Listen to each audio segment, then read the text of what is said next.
وهو خير الناصر المعين. أما بعد أوصيكم عباد الله وأوصي نفسي بتقوى الله فإنها حصن حصين. I exhort myself and I exhort all of you to be God conscious, for that is a strong fortress.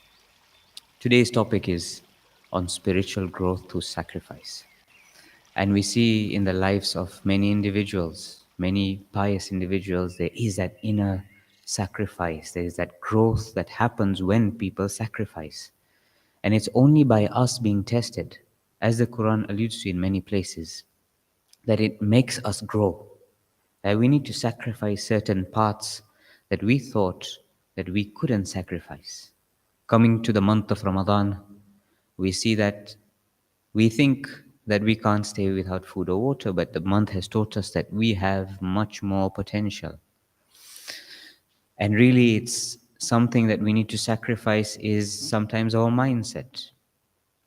But it's also interesting to see in the Quran stories such as that of Qarun.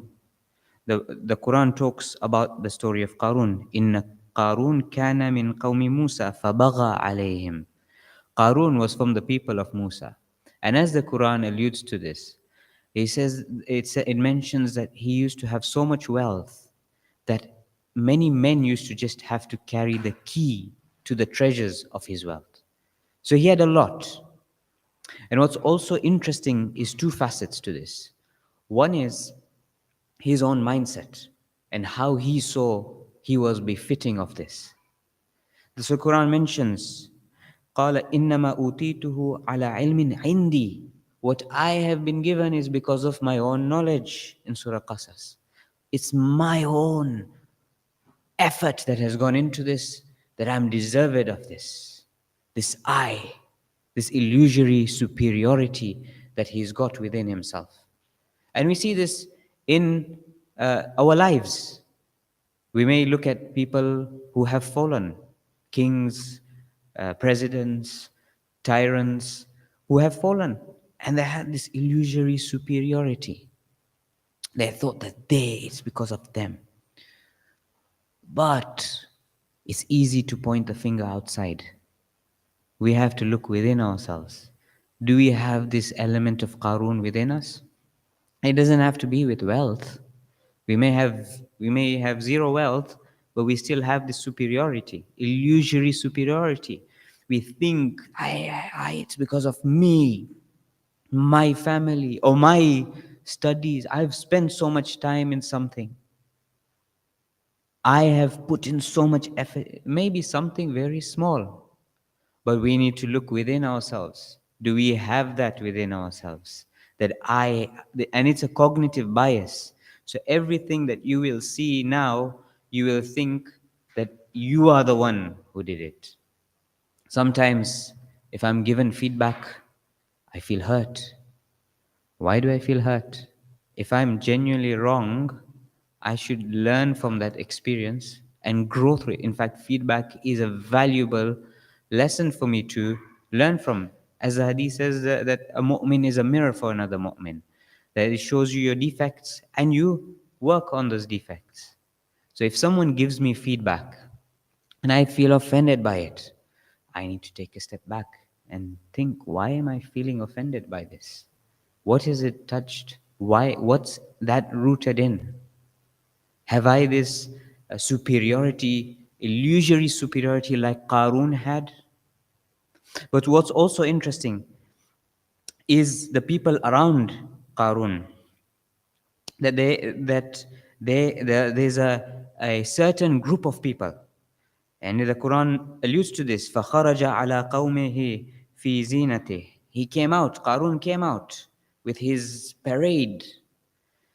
And there's a people, وَقَالَ الَّذِي يُرِيدُونَ الْحَيَاةَ الدُّنْيَا يَا لَيْتَ لَنَا مِثْلَ مَا أُوتِيَ قَارُونَ. There's people who said, oh, if only we had that wealth that Qarun had. If only we had that.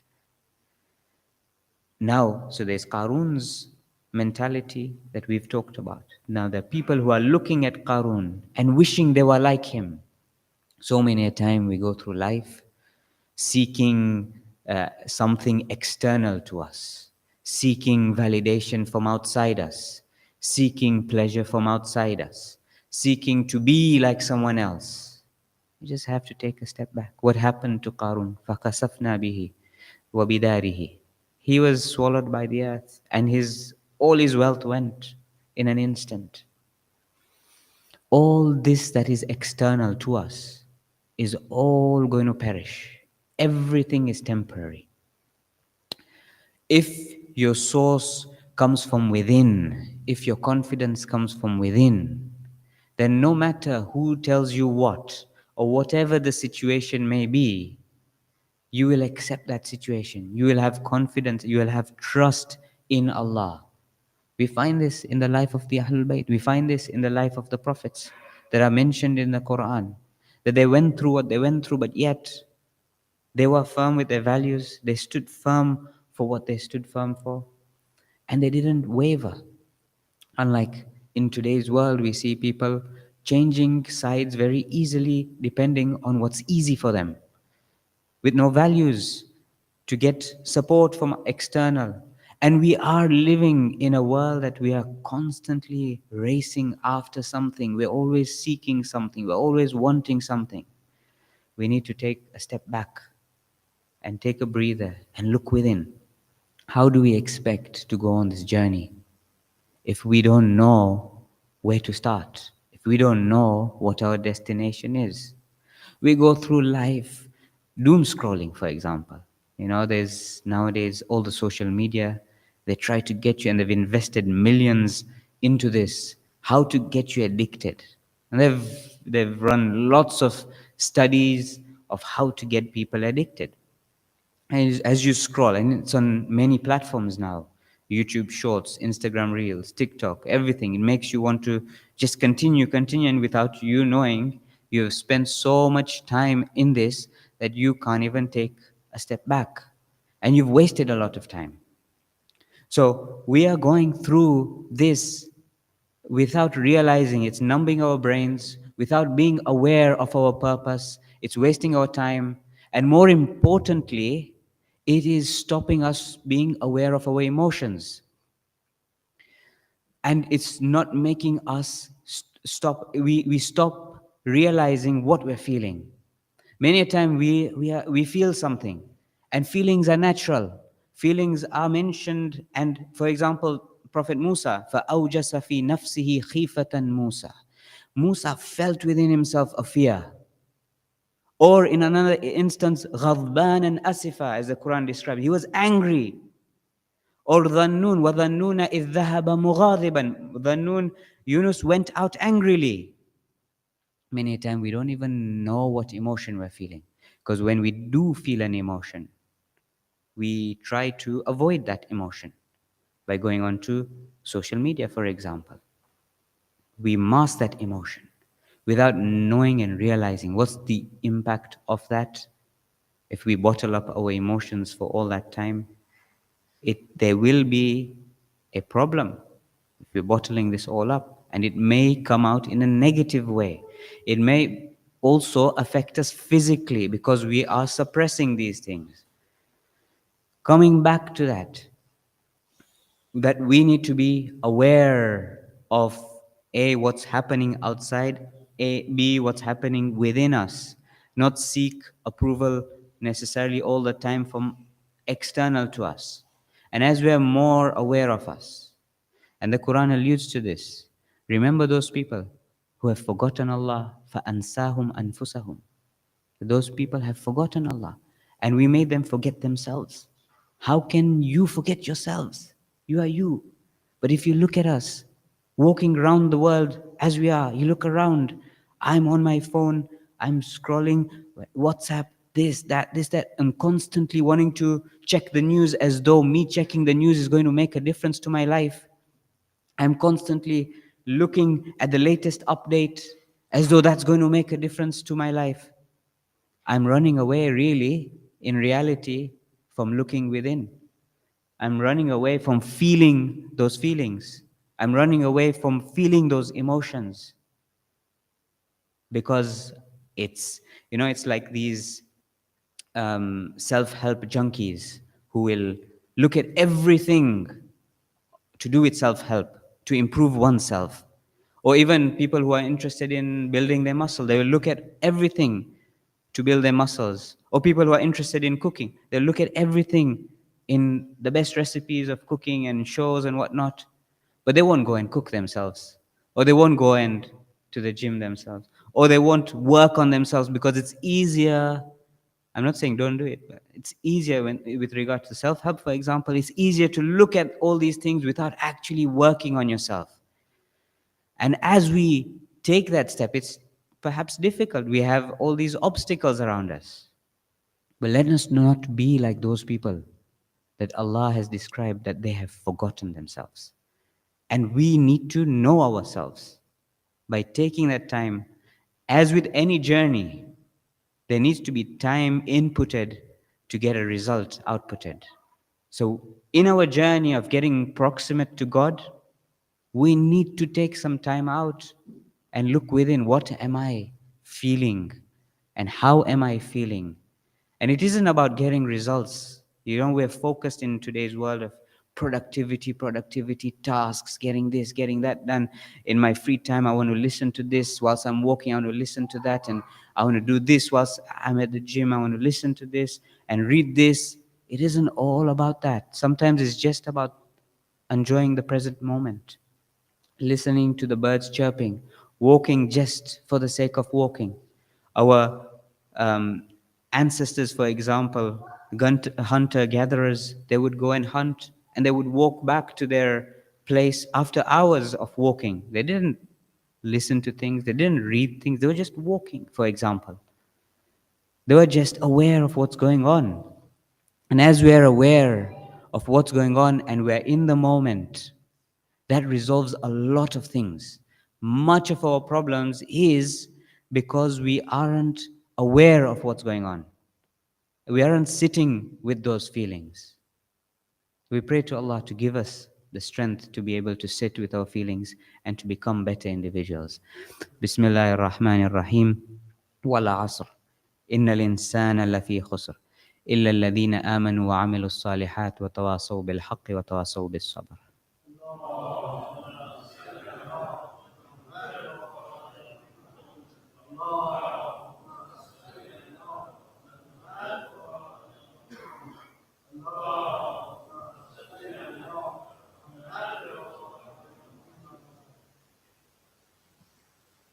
بسم الله الرحمن الرحيم وبه نستعين وهو خير ناصر ومعين أما بعد. We spoke about being aware of what's going on within ourselves, taking time out to look within ourselves, becoming cognizant of what's going on, because if you don't know yourself, how will you know that ultimate reality, that oneness that we are all connected to? And as we are more in touch with ourselves and more in touch with what is around us, we're able to connect with that one reality, with God, by just listening, not only to my talk, but to what's going on within yourselves. But so we see that the mystic mentions this human being is a guest house. Every morning there's a new arrival. When you have a guest house, a hotel or something, new arrivals. Sometimes it's a joy, sometimes a depression, sometimes a meanness. Welcome them all. Each has been sent as a guide from beyond. As we are more aware of what's going on within us, we are able to resolve a lot. And as we are able to do that, we are able to connect to God. We see in the beautiful supplications that the Imams had. Imam Sajjad, for example, in his Sahifat al-Sajjadiyah, beautifully converses with God. And he tells God that you are that intimate partner that I am seeking, that I want to talk to. You see Imam Hussein in the Dua of Arafah, how he intimately converses with God. He acknowledges his own deficiencies. He's aware of his self. He isn't filled with negativity. Sometimes we recite these duas filling ourselves with negativity. He is aware and cognizant, and he's able to transcend that and connect to that reality, to God, to converse with him. And you're able to reach a stage as you're more aware and more authentic. And that's what it is.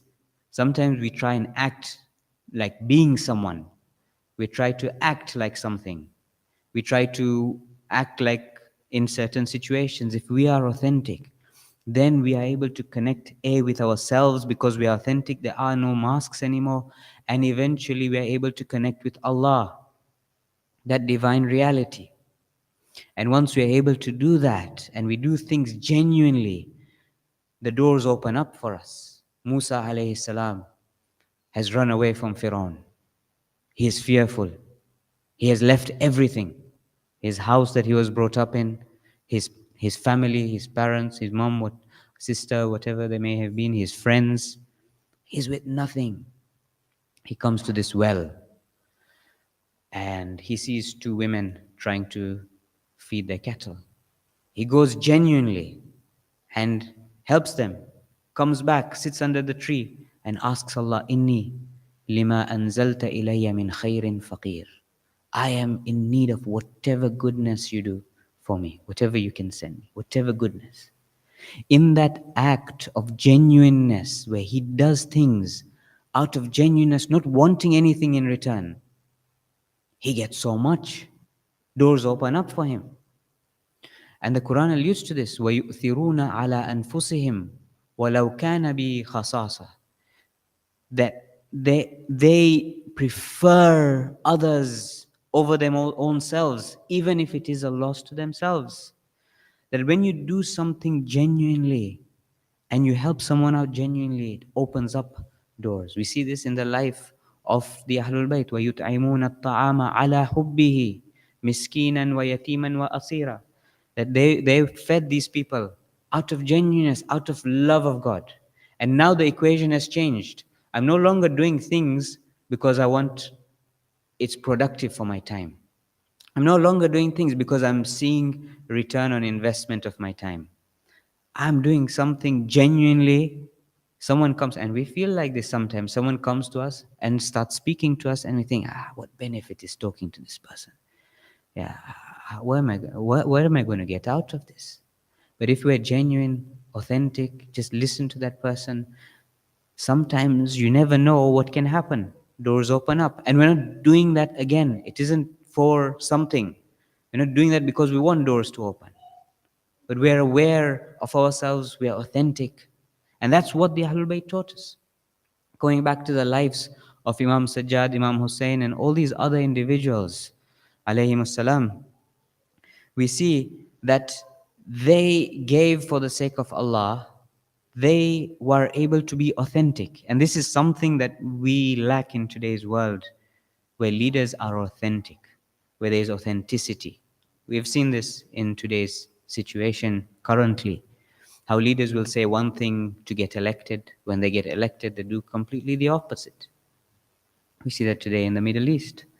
And leaders who are authentic and who have that charisma because they're authentic, because they say what they believe and they do what they believe, and they help those people who are in need genuinely.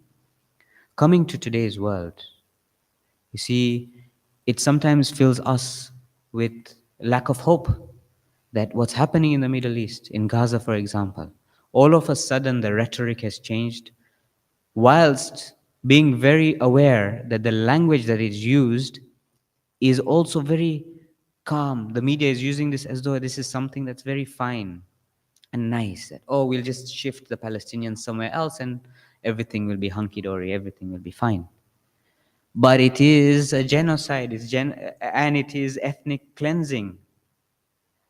If this was done in Ukraine, people would be up in arms. If this was done today against Jews, people would be up in arms. But there is this collective guilt that is there, that when something wrong is done for another people, in the name of what was wrong done previously, people are silent. And we see this disregard to international law that is happening by Trump and others. And the normalization is very frightening.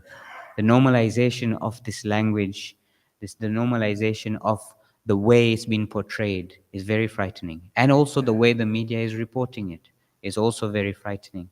It's very normalized. It says it's something as though it's, we're just moving them next door. But there's so many implications. And understandably, this causes frustration in people. What should we do? How can we do it? What can we do? First of all, we need to start with ourselves, be confident in ourselves, know ourselves. And once we are able to tackle that, everything else comes from there. But we're also aware of history, aware of what's gone on in history, and how, when people are displaced, what happens and what are the consequences. We need to be aware of where we're from, what our religion is, what our cultures are, and be confident in them. As I said, confidence does not come external to us, it comes from within. And for many a time, the project of colonization has made people lose confidence in themselves. They see others as the standard, they see others as successful, whereas success is within us. We just need to realize that. We need to wake up and be these individuals who are confident in themselves. We pray to Allah to help the Palestinians and all those suffering around the world, in Congo, in Sudan, wherever it may be. We pray to Allah for all those who are sick, all those who have passed. Let us remember them with a Surah Fatiha, but before that, a salawat ala Muhammadin wa ali Muhammad.